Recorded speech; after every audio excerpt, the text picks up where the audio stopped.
C'est le deuxième pays le plus peuplé au monde et le septième grand pays par sa superficie. La taille massive de l'Inde fait qu'elle est fréquemment confrontée à des sécheresses, des cyclones et des tremblements de terre et autres calamités.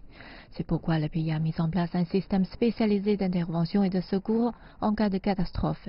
Les institutions du sous-continent tentent de faire face aux catastrophes de manière proactive, plutôt que de se concentrer uniquement sur leurs conséquences. Mais la géographie difficile de l'Inde signifie que l'imprévisible est souvent inévitable.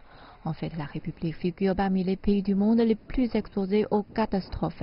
Près de 60% de la masse continentale de l'Inde est vulnérable aux tremblements de terre et près de 70% sont sujets aux sécheresses. Si l'on tient compte de cela, 85% du pays est touché par une sorte ou une autre de catastrophe naturelle. L'Inde recherche une politique visant à atténuer ces menaces de la nature. Le résultat fut la loi sur la gestion des catastrophes, une loi de 2005, créant l'autorité nationale de gestion des catastrophes que dirige le Premier ministre en exercice. Elle répartit les responsabilités en 3 niveaux. Au niveau national, le comité exécutif national.